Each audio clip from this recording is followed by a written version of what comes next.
ਪ੍ਰਸ਼ਨ 1 ਪੰਜਾਬ ਦੀ ਲੋਕਧਾਰਾ ਅਤੇ ਮਾਨਵੀ ਚੇਤਨਾ ਨਿਬੰਧ ਦੇ ਲੇਖਕ ਡਾਕਟਰ ਜੋਗਿੰਦਰ ਸਿੰਘ ਕੈਰੋਂ ਨਾਲ ਸੰਖੇਪ ਜਾਣ ਪਛਾਣ ਕਰਾਓ।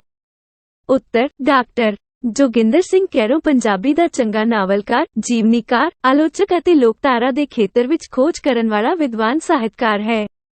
ਉਸ ਨੇ ਪੰਜਾਬ ਦੇ ਜੀਵਨ ਦੇ ਨਾਲ ਅਮਰੀਕਾ ਦੇ ਜੀਵਨ ਦਾ ਵੀ ਚੰਗਾ ਅਧਿਐਨ ਕੀਤਾ ਹੈ ਅਤੇ ਉਸ ਅਨੁਭਵ ਨੂੰ ਪੰਜਾਬੀ ਪਾਠਕਾਂ ਨਾਲ ਨਾਵਲਾਂ ਰਾਹੀਂ ਸਾਂਝਿਆ ਕੀਤਾ ਹੈ।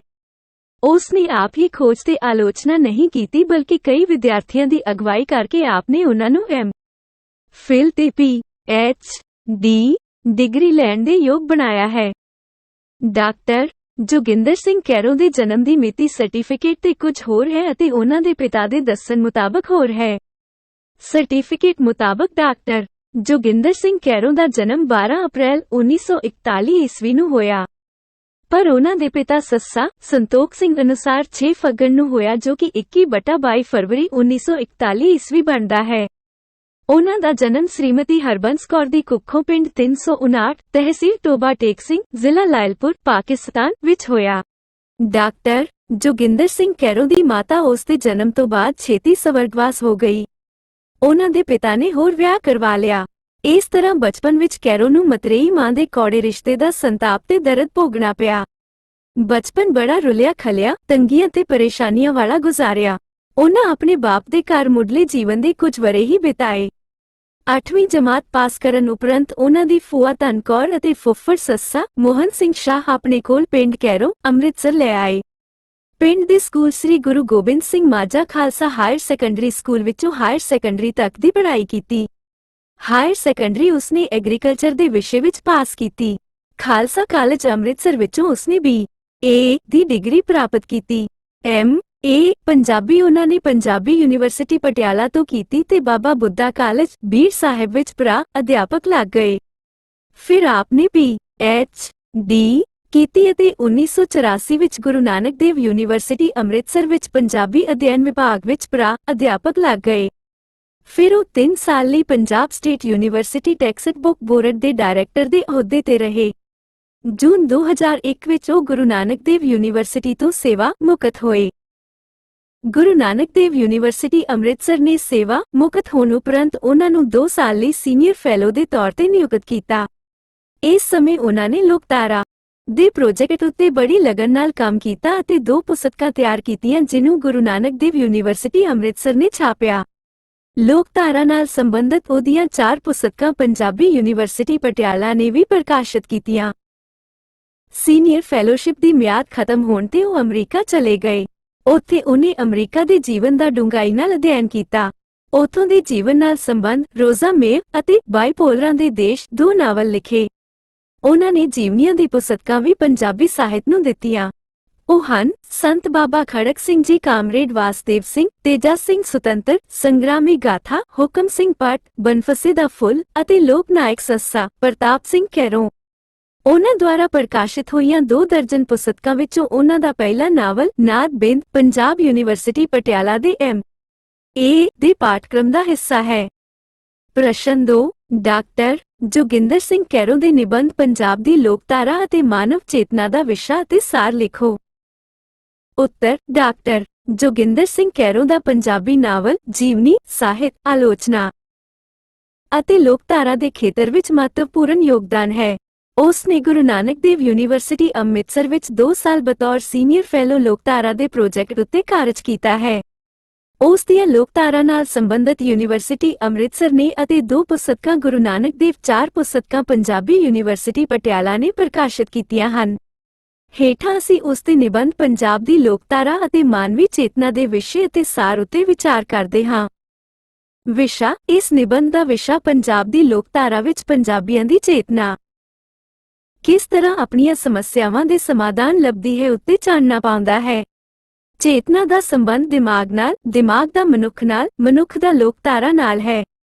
ਇਸ ਤਰ੍ਹਾਂ ਚੇਤਨਾ ਅਤੇ ਲੋਕਧਾਰਾ ਦਾ ਡੂੰਘਾ ਸੰਬੰਧ ਹੈ। ਇਸ ਗੱਲ ਨੂੰ ਸਾਰੇ ਪ੍ਰਵਾਨ ਕਰਦੇ ਹਨ ਕਿ ਚੇਤਨਾ ਦਾ ਸੰਬੰਧ ਵਿਚਾਰ, ਸੋਚ, ਸਮੱਸਿਆਵਾਂ ਦੇ ਸਮਾਧਾਨ ਅਤੇ ਆਲੇ ਦੁਆਲੇ ਦੇ ਅਨੁਭਵ ਨੂੰ ਦੁਬਾਰਾ ਸਿਮਰਤੀ ਦੇ ਅਭਿਆਸ ਵਿੱਚ ਲਿਆਉਣ ਨਾਲ ਹੈ।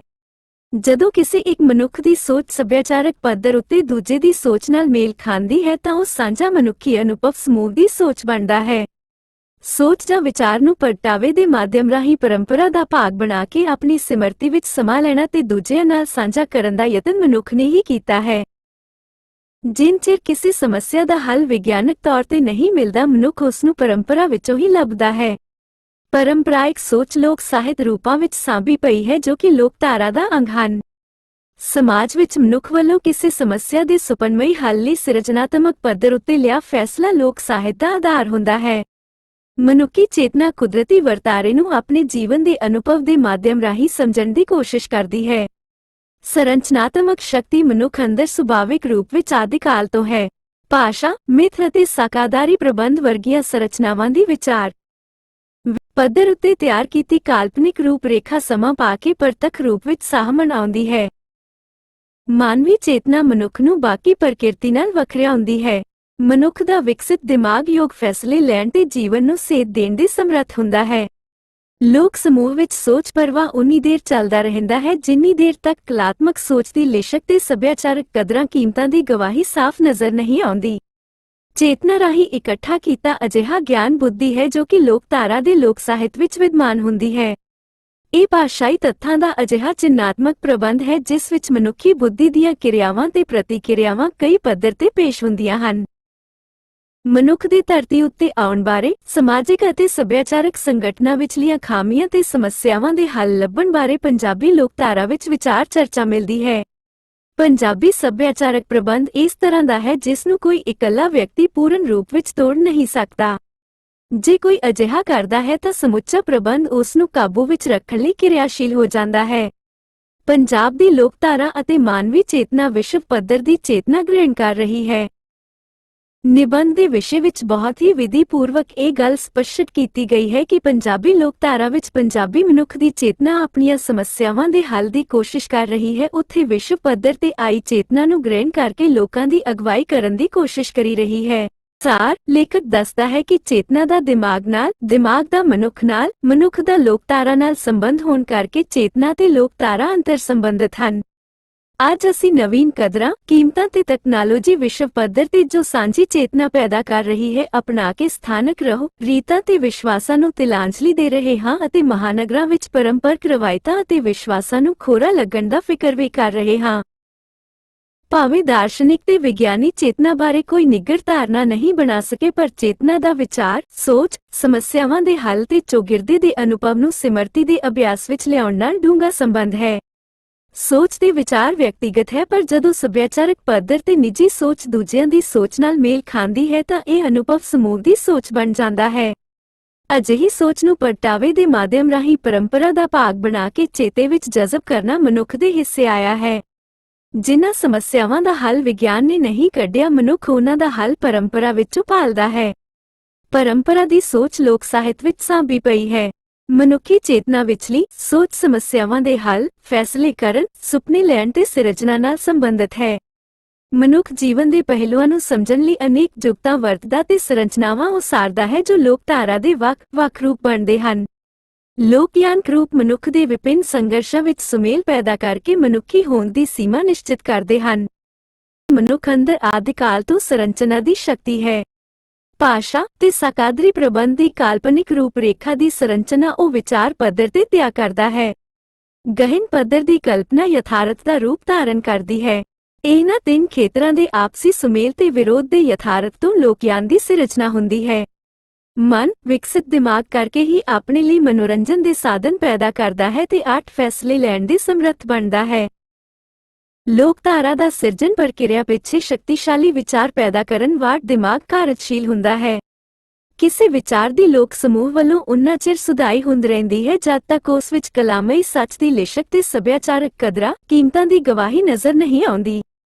ਚੇਤਨਾ ਰਾਹੀਂ ਇਕੱਠਾ ਕੀਤਾ ਅਜਿਹਾ ਗਿਆਨ ਹੀ ਬੁੱਧੀ ਹੈ ਅਤੇ ਇਸ ਦਾ ਸੰਬੰਧ ਕਿਸੇ ਸਮੂਹਾਂ ਦੀਆਂ ਸੱਭਿਆਚਾਰਕ ਉਪਜਾਨਮੇ, ਟੋਟਮ ਭਾਸ਼ਾ ਅਤੇ ਲੋਕਧਾਰਾ ਨਾਲ ਵੀ ਹੁੰਦਾ ਹੈ।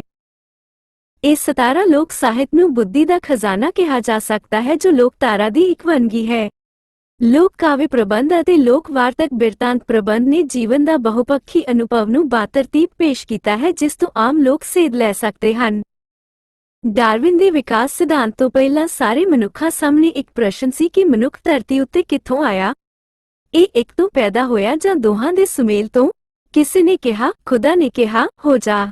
ਤੇ ਉਹ ਹੋ ਗਿਆ। ਕੋਈ ਆਦਮ, ਹਵਾ, ਸ਼ੈਤਾਨ ਤੇ ਅਦਨ ਦੇ ਬਾਗ ਦੀ ਗੱਲ ਕਰਦੇ ਹਨ। ਗੁਰਬਾਣੀ ਕੀਤਾ ਪਸਾਓ ਏਕੋ ਕਵਾਓ ਦਾ ਵਿਚਾਰ ਦੇਂਦੀ ਹੈ। ਬਾਗ ਦੀ ਗੱਲ ਕਰਦੇ ਹਨ। ਗੁਰਬਾਣੀ ਕੀਤਾ ਪਸਾਓ ਏਕੋ ਕਵਾਓ ਦਾ ਵਿਚਾਰ ਦੇਂਦੀ ਹੈ। ਪੰਜਾਬੀ ਵਿੱਚ ਇਹ ਮਿਲਦਾ ਹੈ ਕਿ ਰੱਬ ਨੇ ਮਿੱਟੀ ਦਾ ਘੋੜਾ ਬਣਾ ਕੇ ਉਸ ਵਿੱਚ ਜਾਨ ਪਾਈ, ਫਿਰ ਉਸ ਉੱਤੇ ਸਵਾਰ ਬਾਰੇ ਸੋਚ ਕੇ ਮਿੱਟੀ ਦਾ ਬੰਦਾ ਬਣਾਉਣ ਲੱਗਾ। ਨਾਰਦ ਨੇ ਘੋੜੇ ਨੂੰ ਇਹ ਭੇਤ ਦੱਸ ਦਿੱਤਾ, ਰੋਜ਼ ਰੱਬ ਬੁੱਤ ਬਣਾਏ ਤੇ ਘੋੜਾ ਤੋੜ ਦੇਵੇ। ਫਿਰ ਬੰਦੇ ਦੇ ਬੁਰ ਤੋਂ ਧੁਨੀ ਵਾਲੀ ਥਾਂ ਤੋਂ ਮਿੱਟੀ ਚੁੱਕ ਕੇ ਹੋਰ ਕੁਝ ਬਣਾ ਕੇ ਉਸ ਵਿੱਚ ਜਾਨ ਪਾਈ, ਉਹ ਕੁੱਤਾ ਬਣ ਗਿਆ। ਕੁੱਤੇ ਨੇ ਬੰਦੇ ਦੇ ਬੁੱਤ ਦੀ ਰਾਖੀ ਕੀਤੀ ਤੇ ਰੱਬ ਨੇ ਬੰਦਾ ਬਣਾਇਆ। ਇਸ ਕਹਾਣੀ ਨਾਲ ਮਨੁੱਖ ਦੀ ਹੋਂਦ ਤੇ ਹੋਰ ਕਈ ਪ੍ਰਸ਼ਨਾਂ ਦੇ ਉੱਤਰ ਵੀ ਆ ਗਏ। ਪੰਜਾਬੀ ਲੋਕਧਾਰਾ ਵਿੱਚ ਸਿਰਫ ਅਧਿਆਤਮਕ ਹੀ ਨਹੀਂ, ਸਮਾਜਿਕ ਤੇ ਸੱਭਿਆਚਾਰਕ ਤਰੁੱਟੀਆਂ ਤੇ ਸਮੱਸਿਆਵਾਂ ਨੂੰ ਦੂਰ ਕਰਨ ਦੇ ਉਪਰਾਲੇ ਵੀ ਮੌਜੂਦ ਹਨ। ਮਿੱਥਾਂ ਰਾਹੀਂ ਪ੍ਰਕਿਰਤੀ ਦੀਆਂ ਗੁੰਝਲਾਂ, ਦੰਤ ਕਥਾਵਾਂ ਰਾਹੀਂ ਇਤਿਹਾਸਕ ਤੇ ਪੂਰਵ ਇਤਿਹਾਸਕ ਘਟਨਾਵਾਂ, ਨੀਤੀ ਕਥਾਵਾਂ ਰਾਹੀਂ ਰਾਜਨੀਤੀ, ਦੋਸਤੀ, ਦੁਸ਼ਮਣੀ ਤੇ ਜਾਤੀ ਭੇਦ ਉੱਤੇ ਚਾਨਣਾ ਪਾਇਆ। ਲੋਕ ਕਹਾਣੀਆਂ ਵਿੱਚ ਵਿਆਹ ਪਿੱਛੋਂ ਇਸਤਰੀ ਦੀ ਸਹੁਰੇ ਘਰ ਵਿੱਚ ਰਸਾਈ, ਬੇਵਫਾ ਪਤਨੀਆਂ ਲਈ ਸਜ਼ਾ, ਔਲਾਦ ਪ੍ਰਾਪਤੀ, ਅਮੀਰ ਹੋਣ ਦੀਆਂ ਜੁਗਤਾਂ ਤੇ ਜਾਦੂ ਟੂਣਿਆਂ ਤੋਂ ਬਚਣ ਦੇ ਉਪਾਅ ਦੱਸੇ ਗਏ ਹਨ। ਇੱਕ ਸਮੱਸਿਆ ਦਾ ਲੋਕਧਾਰਾਈ ਪੱਧਰ ਦੇ ਹੱਲ ਲਈ ਲੋਕ ਕਹਾਣੀ ਸੁਣਾਉਂਦਾ ਹੈ। ਇੱਕ ਮੁੰਡੇ ਦਾ ਇੰਦਰ ਰਾਜੇ ਦੇ ਅਖਾੜੇ ਵਿੱਚ ਨੱਚਣ ਵਾਲੀ ਪਰੀ ਨਾਲ ਵਿਆਹ ਹੋ ਜਾਂਦਾ ਹੈ। ਰਾਤ ਨੂੰ ਮੁੰਡੇ ਦੇ ਸੌਣ ਬਾਅਦ ਉਹ ਨੱਚਣ ਚਲੀ ਜਾਂਦੀ ਹੈ। ਮੁੰਡੇ ਦੀ ਮਾਂ ਮੁੰਡੇ ਨੂੰ ਇਸ ਬਾਰੇ ਦੱਸਦੀ ਹੈ। ਮੁੰਡਾ ਇੱਕ ਸਾਧੂ ਕੋਲੋਂ ਇੱਕ ਟੋਪੀ ਲੈਂਦਾ ਹੈ ਜਿਸ ਨੂੰ ਪਾ ਕੇ ਉਹ ਨਜ਼ਰ ਨਹੀਂ ਆਉਂਦਾ। ਸਾਧੂ ਇੱਕ ਉਂਗਲੀ ਤੇ ਚੀਰਾ ਦੇ ਕੇ ਲੂਣ ਪਾ ਕੇ ਬੰਨ੍ਹ ਦਿੰਦਾ ਹੈ ਤਾਂ ਜੋ ਨੀਂਦ ਨਾ ਆਵੇ। ਮੁੰਡਾ ਰਾਤ ਨੂੰ ਪਰੀ ਨਾਲ ਉੱਡਣ ਖਟੋਲੇ ਵਿੱਚ ਬੈਠ ਕੇ ਇੰਦਰ ਦੇ ਅਖਾੜੇ ਪਹੁੰਚ ਜਾਂਦਾ ਹੈ।